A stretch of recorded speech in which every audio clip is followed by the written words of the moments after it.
안녕하십니까. 평등 세상, 대동 세상, 함께 살아가는 세상을 꿈꾸는 따라TV입니다.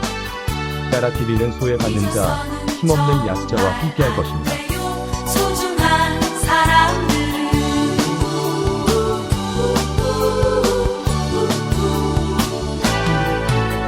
이 세상 어디에나 태양이 비추듯이 누구나 행복할 권리가 있다는 것을 두 번째 문제에 관해서 질문을 드릴까 합니다. 첫 번째 질문과 연결된 것입니다만은 결국 법률 규정하고 시행령의 관계에 관한 것입니다. 법률 자체의 해석과 시행령에 따른 법의 노조 통보의 효력의 관계라고도 할 수도 있습니다. 특히 원고 측에서 말씀하신 것처럼 법률 자체 해석에 따라서 법의 노조 여부가 판단된다. 이렇게 한다면은 법의 노조 통보라는 것은 그렇게 큰 의미가 없는 것이 될 것 같습니다. 법의 노조 통보를 취소할 것인지 여부에 따라서 법내 노조가 법의 노조가 되는 것도 아니고 법의 노조가 법내 노조로 되지도 않을 것이라고 볼 수도 있을 것 같습니다. 만일 법률 자체 해석 결과 원고를 법의 노조로 본다면은 시행령에 따라 법의 노조를 통보하는 것은 당연한 결과를 알려주는 기능을 할 것이다. 이렇게 얘기할 수 있을 것입니다. 그런데 또 한편으로는 법의 노조 통보 처분이 취소되는지 여부에 따라서 법내 노조인지 법의 노조인지 이게 문제되지 않겠다. 이렇게 생각할 수도 있을 것 같습니다. 피고 측에서는 혹시 이런 생각이시라면은 이 규정이 매우 단순하기 때문에 법의 노조일 수밖에 없다. 한 사람이라도 근로자가 아닌 사람이 있으면은 당연히 법의 노조다 이렇다고 한다면은 법의 노조 통보를 하지 않고 그냥 단순히 그런 통보 없이 법의 노조로 취급하면 되는 것이고 굳이 이런 통보를 해서 논란을 불러일으킬 필요도 없는 것이라고 생각할 수도 있을 것 같습니다. 또 피고 소송 수행자는 이 사건에서 지금 취소라든지 이런 걸 하기가 어렵다고 했는데 법률 규정에 따라서 한다면은 이 통보를 취소하는지 여부에 따라서 효과에 영향을 미치지 않을 것이기 때문에 취소 여부에 관한 판단은 별 중요하지 않다 이렇게 생각할 수도 있는 것 같습니다. 결국 법률 해석 문제로 해결을 한다면은 이 시행령에 따른 법의 노조 통보를 다툴 실익이 그만큼 줄어들 것으로 생각되는데 어떨지 이 점에 관해서 답변을 해주셨으면 합니다. 네, 피고 측 소송대리님 말씀드리겠습니다. 사실은 지금 말씀하신 것처럼 법률의 규정에 의해서 명백히 사실은 노조 아님 효과가 발생된 것이라고 볼 여지가 있습니다. 다만 이 사건 처분이라는 것에 의미가 있는데요. 결국에 그러한 효과가 발생했음을 확인해주는 행정청의 확인적, 대외적으로 공표하는 그 행위 자체가 가지는 또 의미가 있습니다. 즉 행정행위의 공정력에 기인한 것인데요. 물론 당의 노동조합의 경우에 근로자 아닌 자가 가입되어 있다면 기본적으로는 당의 법률에 의해서 효력이 발생하는 것이고 대법관님께서 지적하신 것처럼 어떤 행정청이 추가적으로 확인할 필요가 없는 것은 아닌가라는 의문이 생길 수도 있습니다. 하지만 행정처분 자체는 그 자체로 공정력이 인정있는 것이고 대외적으로 노동조합의 이 전교조가 노동조합이 되지 않는다라는 것을 공표하는 효과가 있기 때문에 그러한 점에서는 이 사건 통보가 굉장히 의미를 가진다라고 말씀드릴 수 있겠습니다. 특히 이 노동조합법 제7조 3항은 이 법에 의하여 설립된 노동조합이 아니면 노동조합이란 명칭을 사용할 수 없다라고 규정하고 있습니다. 그렇다면 이 법에 의해서 설립된 이라는 어떠한 설립 신고가 이미 수리되어 외형적으로 노조의 외관을 갖추고 있다면 비록 그것이 실질적으로 노조가 아니라는 효과가 발생했다고 하더라도 그 외관을 제거해 주지 않으면 실질적으로 이 법의 보호를 거둬들이는 데 문제가 발생할 수 있습니다. 즉 저희가 말하는 이 사건 통보로 인해서 어떤 이 사건 노조가 법상의 설립 설립 신고가 수립된 것을 마치 사후적으로 거두어들인 것과 같은 그러한 효과를 부여할 수 있다는 측면에서는 이 사건 통보가 의미가 있을 수 있다라고 저는 생각합니다. 원고 측 예, 짧게 예. 말씀 올리겠습니다. 아까 제가 변론에서도 말씀드린 것처럼 대한민국의 모든 법률은 제1조는 목적이고 제2조는 정의 규정입니다.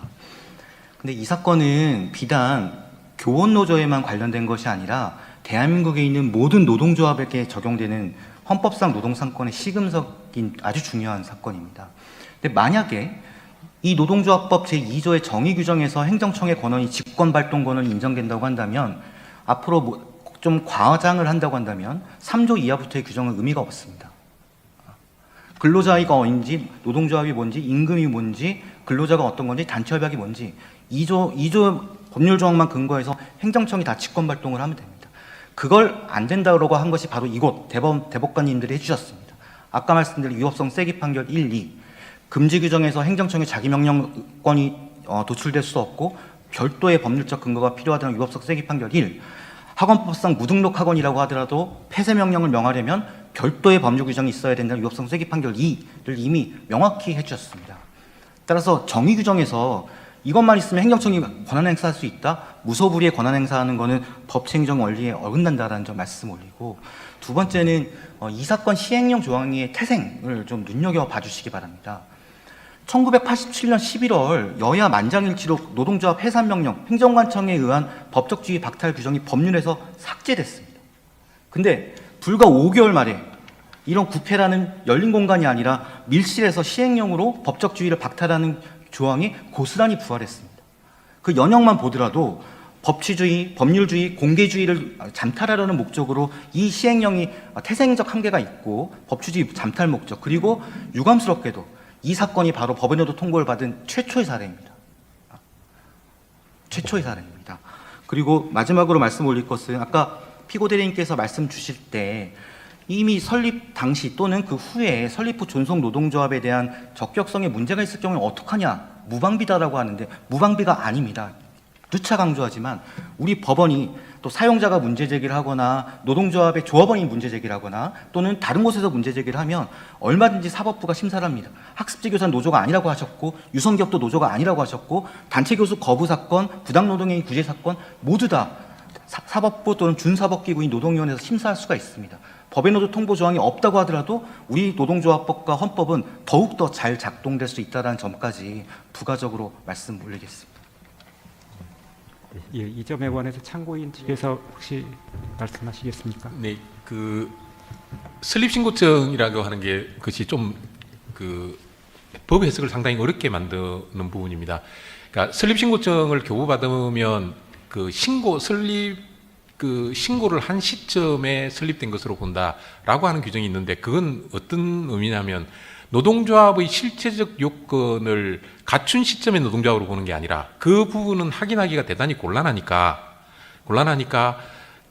법에서 일정한 시점을 특정해서 그 시점부터 법 내 노동조합으로 본다고 딱 정의하고 있습니다. 이건 왜냐하면 법 내 노동조합이 되게 되면 사용자에게 교섭을 요구하면 교섭에 일단 응해야 되고 다투기 전에는 일단 응해야 되고 또 이번 사건처럼 그 전임자 같은 것도 이제 발령할 수 있고 이제 여러 가지 효과가 생기기 때문에 언제부터 법 내 노조로 봐야 되느냐 하는 것을 확정할 필요가 사실은 있거든요. 그러니까 설립신고서 제도가 가지는 긍정적인 측면이 조금 있기는 합니다.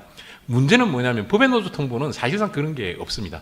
그러니까 실체적인 요건을 언제 결하였는지를 판단하는 것은 그냥 행정관청이 그렇다고 통보하는 시점에 하게 되고 그럼 언제까지가 노동조합이었고 언제까지는 노동조합이 아닌데 라고 하는 것도 특정하는 시점이 없습니다. 만약에 실체적인 요건이 없어서 그날부터 노동조합이 아닌 것으로 보아야 되지 않느냐라고 하면 법률 관계는 굉장히 혼란스러울 수가 있습니다. 사실 그래서 이런 심사는 행정심사로는 별로 어울리지도 않고 사법부가 이 그러니까 법적 요건을 갖추지 않은 시점 언제부터 보지 않는다는 것 이런 것들을 사실은 정하는 것이 훨씬 더 낫다고 저는 이제 개인적으로 생각을 하고 있습니다. 혹시 피고 측 참고인이신 이승길 교수님 하실 말씀 있으십니까?